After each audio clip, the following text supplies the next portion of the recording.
Donc après, on peut dire, on peut en être content ou pas, hein, ça dépend. Voilà. Ça a l'air d'aller. Moi, je ne vais pas me mettre à la place du médecin, mais ça pourrait aller. Alors, oui, c'est ça. Nous, on préférait 0%. Mais bon, on fait comment. Alors, on va faire la suite. Oui, c'est la vie, ça va. Alors, on passe la suite. Donc, on demande de calculer P de M inter P, puis P de P. Alors, pardon, on avait dit qu'on changeait le P avec le T. Voilà. Donc, calculer la probabilité P de M inter T. Qu'est-ce que ça veut dire P de M inter T? Qu'est-ce que c'est? Avant de donner un résultat numérique, ça veut dire quoi? C'est là. Alors attention, là c'est plus un événement, c'est une probabilité. Donc on dit la probabilité de tomber sur quelqu'un qui est malade et avec un test positif. Voilà. Donc ça, comment je fais pour calculer ça? Avec l'arbre. Merci. On reprend notre arbre. Malade et positif, c'est ici. On calcule. Et vous allez me donner le résultat. 0,0285.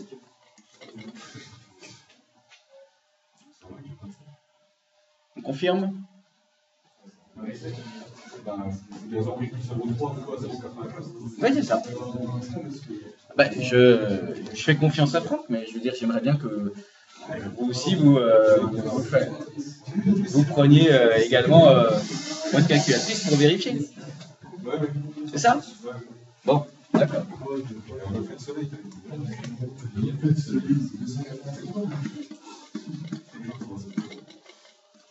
Alors, on vous demande ensuite de calculer P de T. Qu'est-ce que ça veut dire P de T? C'est la probabilité. Je vais faire une phrase. C'est la probabilité de choisir une personne qui soit effectivement, comme tu l'as dit Aurélien, qui soit positive au test.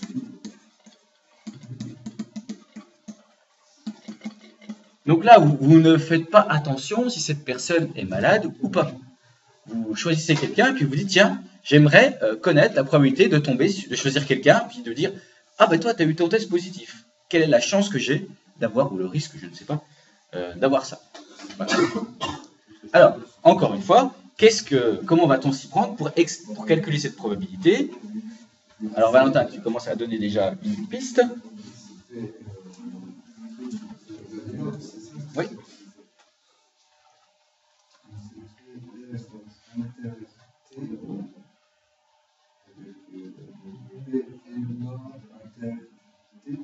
C'est-à-dire qu'on va faire comme avec le test erroné.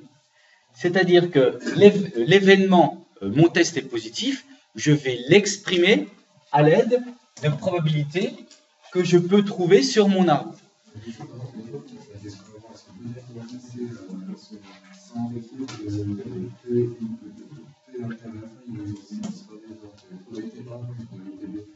Oui, non, mais tu peux, là, à ce niveau-là, dans les arbres, on peut dire que les événements sont incompatibles. Parce que, comme tu l'as dit, on ne peut pas être et malade et ça en même temps. Donc là, oui, on ne leur dit pas. Hein. Bon, je reviens là-dessus. On a un autre événement, mais cet autre événement va s'exprimer à l'aide de ces événements qui sont là. Hein. Donc, avoir un test positif, ça veut dire quoi? Ben, ça veut dire soit j'ai un test positif et je suis malade. Non, pas et. Ou bien, parce que je ne peux pas être en même temps, hein, c'est le et mathématique, alors tu as raison. Le et à l'oral français, il va dire ça. Et je suis comme ça et comme ça. Mais nous, comme on est dans les probabilités, on doit respecter la terminologie. Ou bien, j'ai un test positif et je ne suis pas malade. Est-ce que j'ai d'autres cas possibles? Non. Donc, on est bien d'accord que en réunissant ces deux événements-là, j'aurai tous ceux qui ont le test positif. Et parmi ceux-là, je n'ai que des gens qui ont des tests positifs. Je ne sais pas, quelqu'un qui n'aurait pas un test négatif là-dedans. D'accord. Donc, on dit que l'événement T, eh bien, c'est la réunion de deux événements. Encore une fois, c'est comme ça se construit comme avec le test erroné.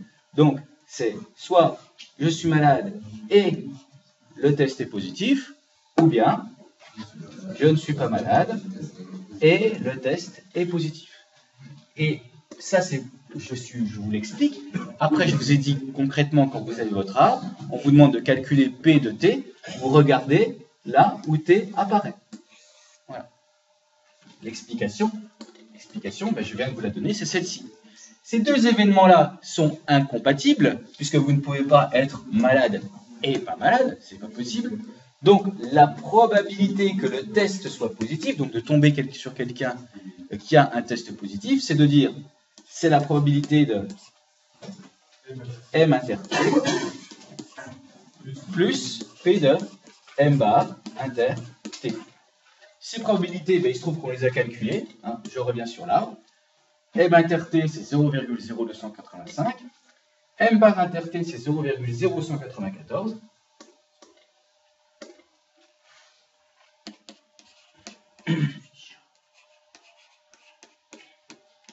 0,0194.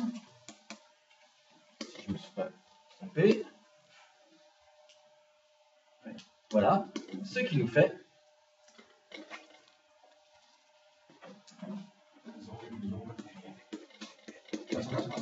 0,0483. Voilà. Donc la probabilité que j'ai de tomber sur quelqu'un qui a un test positif, en termes de chance, si on doit arrondir en termes de pourcentage de chance, qu'est-ce que vous diriez? Oui, c'est-à-dire 5%, quoi, grossièrement. J'ai environ 5% de chance, un 4,8 exactement, 5% de chance de tomber sur quelqu'un qui a un test positif. Alors, je vous rappelle que ce qui est le plus important finalement dans cette enquête, c'est finalement de se poser la question, tiens, eh bien, lorsque j'ai quelqu'un qui a un test positif, je dois prendre une décision. Je fais un test. Imaginez-vous à la place de celui qui va faire le test. Vous recevez les résultats. On vous dit, votre test est positif. Qu'est-ce que vous dites? Est-ce que je suis malade ou pas? Et comme le test n'est pas fiable à 100%, vous avez un espoir. L'espoir, c'est lequel? De ne pas être malade. Donc, d'être un faux positif, exactement. C'est ça, on appelle ça comme ça. On est un faux positif. Donc, vous avez envie de savoir quelle est la probabilité. Si vous voulez être un faux positif, vous cherchez la probabilité que quoi? Un faux positif. Je cherche à savoir quand la probabilité que le test soit que je ne suis pas malade, sachant que le test est positif. D'accord? Ou bien, vous êtes un faux négatif. Et c'est quoi un faux négatif?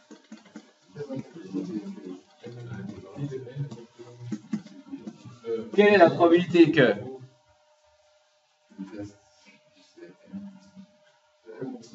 je suis malade, sachant que le test est négatif?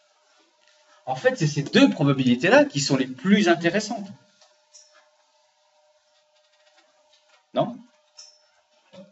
Parce que l'entreprise, le laboratoire, quand lui fait ses tests, il est obligé de savoir si la personne est malade ou pas. Mais ça n'a aucun intérêt, de manière générale. Si vous savez que la personne est malade, à quoi ça sert de faire un test? À rien. Donc, c'est pas ça qui est intéressant. Ce qui est intéressant, c'est une fois que vous avez fait cette étude-là, on va être capable, et ça c'est extrêmement intéressant, on va être capable de se dire, tiens, j'ai un test positif, mais quelle est la probabilité que la personne soit malade ou pas? Et notamment pour le faux positif. Alors, comment calculer la probabilité d'un faux positif? C'est moi qui vous le demande.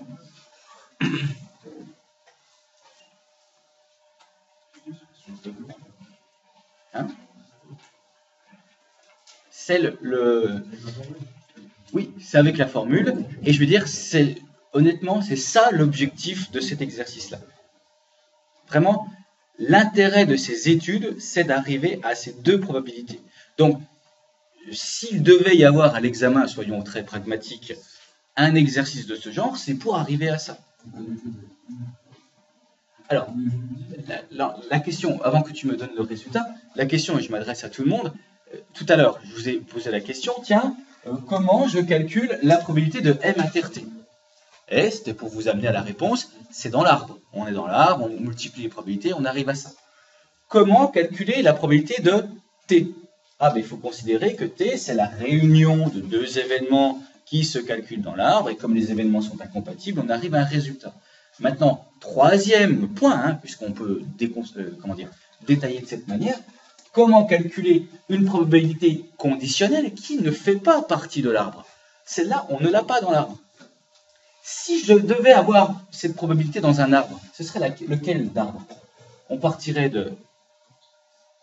On s'intéresserait test positif, test négatif, je suis malade, je suis sain. Je suis malade, je suis sain. C'est l'inverse, exactement. Et c'est ce qu'on appelle, enfin moi c'est ce que j'appelle inverser l'arbre. Nous, notre étude, elle est basée sur un type d'arbre, et on sait qu'on peut avoir son contraire, mais le contraire, on n'a absolument aucune information. Mais ce qui nous intéresse, c'est justement avoir les informations sur cet arbre-là. Alors maintenant, comment on passe de l'un à l'autre? Alors Valentin a déjà commencé à donner l'explication. Ce qui va nous permettre de calculer cette probabilité conditionnelle, cette fois-ci, ce n'est plus l'arbre, puisqu'on n'a pas l'arbre. C'est quoi? C'est la formule. On n'a pas le choix. Il nous faut utiliser la formule. La formule, je la rappelle dans ce petit rectangle. Rectangle de la formule. P de A sachant B, c'est P de A inter B, très bien, divisé par P de B. En fait, vous divisez toujours par la probabilité de celui qui est en dessous. C'est pour ça que cette notation elle est aussi un petit peu intéressante. C'est la position du B qui est en indice. C'est pour rappeler qu'on divise par P de B. Je le dis au cas où vous tombiez sur des littératures un petit peu plus anciennes, enfin, de l'année dernière, tout simplement, sur des sujets de BTS, on n'écrit pas comme ça, on écrivait comme ceci. P de A sachant B. A sur B. Encore une fois, pour les mêmes raisons, c'est-à-dire induire le fait que pour calculer cette probabilité, on commence par l'intersection et on divise par le B. Voilà. Donc, je vous le dis au cas où vous vous trouviez là-dessus. Bon, eh bien, allons-y, messieurs. Calculez-moi P de M bar inter T. Je ne dis plus rien, je vous laisse faire. Imaginez que vous êtes le jour du partiel, vous avez un exercice comme celui-là.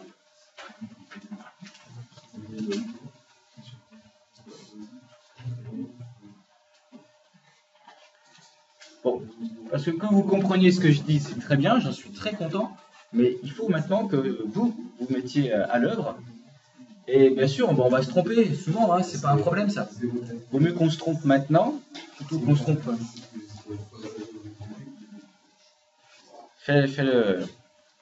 Et si tu as terminé, Valentin, eh bien, fais le deuxième exercice de la feuille que je t'ai donnée.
Allez. Inspirez-vous de la formule. Hein. P de A sachant B, c'est P de A inter B sur P de B. Bon, ben, vous voulez calculer P de M bar sachant T. Vous remplacez A et B par M bar et T. Hein. Je veux dire, c'est pas... Dans un premier temps, il n'y a pas vraiment à réfléchir. On applique la formule. Si j'applique la formule bêtement, qu'est-ce que ça donne? P M bar inter T, voilà, sur P de T, exactement. J'applique la formule. Voilà. Je ne réfléchis pas dans un premier temps. Mais simplement, il y a quand même une petite réflexion qui est de se dire, et cette réflexion est très importante, c'est comment je calcule une propriété comme ça, c'est de penser à la formule. On n'est plus dans l'arbre, il faut penser à la formule. Maintenant, on s'est débarrassé de cette question épineuse du comment je calcule. Vous avez la formule. Maintenant, le comment se calcule, c'est plus P de M bar inter T, c'est tiens, comment je calcule P de M bar inter T. Ben là, il y a l'arbre. Il y a l'arbre, et en plus, on l'a certainement déjà fait. On regarde dans l'arbre, cette fois-ci.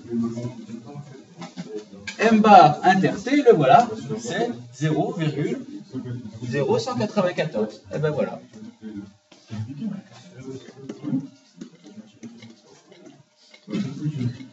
Et puis P de T, ben il se trouve qu'on l'a fait juste avant, c'est 0,0483.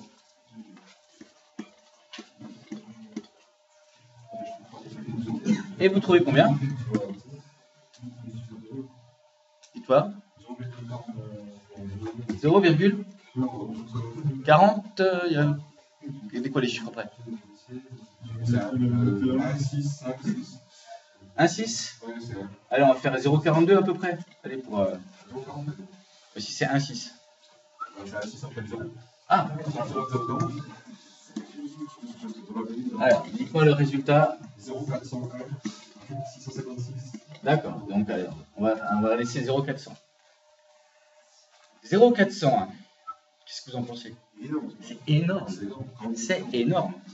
Ça veut dire quoi? Il y a 40% de faux positifs.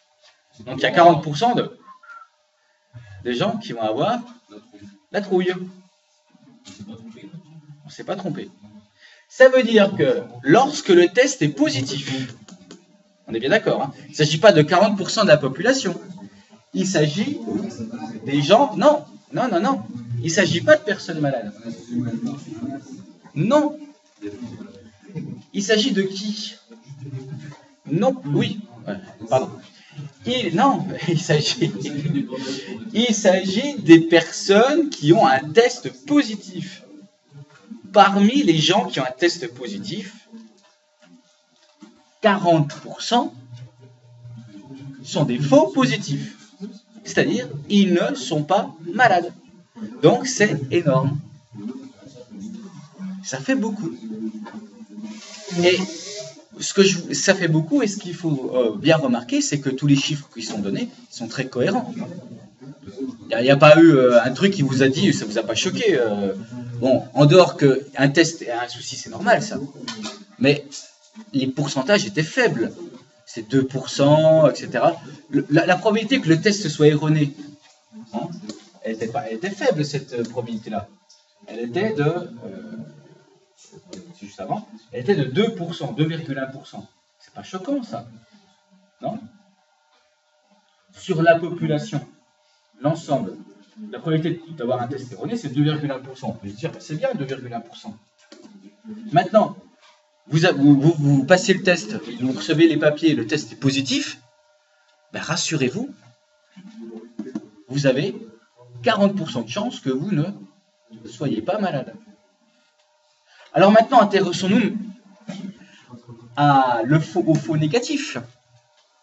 comment calculer la probabilité que la personne soit malade, alors que finalement, quand elle a passé son test, on lui a dit, bah, écoutez, mademoiselle ou monsieur, tout va bien. Alors, d'abord, qu'est-ce qu'on pense? Tu dirais quoi? On prend la formule, très bien. Donc ça donne.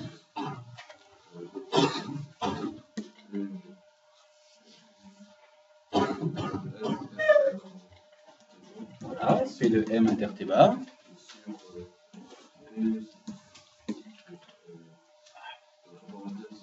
Voilà, P de T bar. On divise par celui qu'on a ici. Voilà. Alors, encore une fois, je vous repose les mêmes questions, parce que c'est toujours ces questions qu'il faut se poser. Ben, comment je calcule P de M inter T bar? Dans l'arbre, il n'y a pas de mystère. P de M inter T bar, ça se calcule encore une fois dans l'arbre. M inter T bar, hop, il est ici, 0,0015. Alors nous le reprenons, 0,0015. Et P de T bar. Alors nous, avant on a calculé P de T. Comment calculer P de T bar?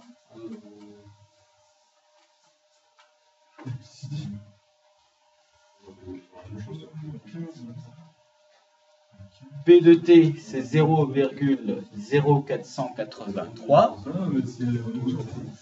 Oui, Gauthier?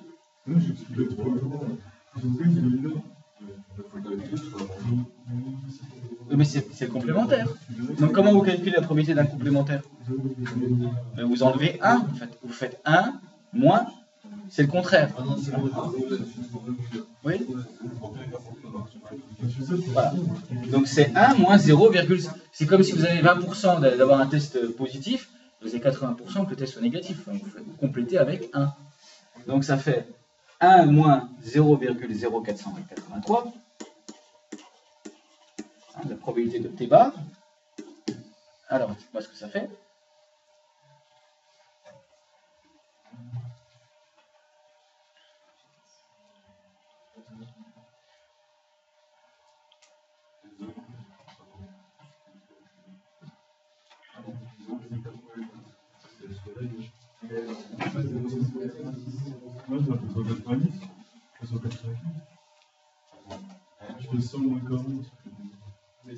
Non, c'est 0,0483.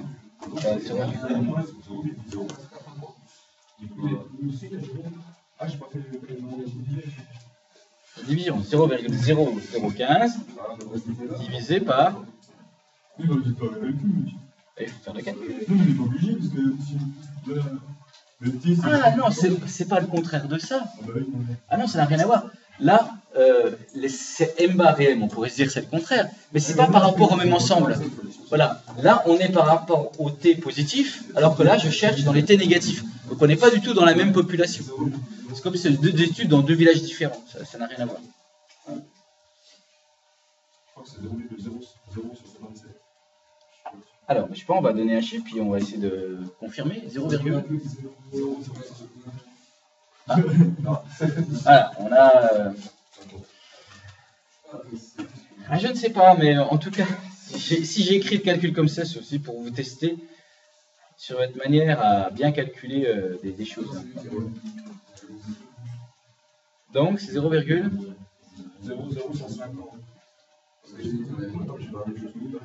Ah.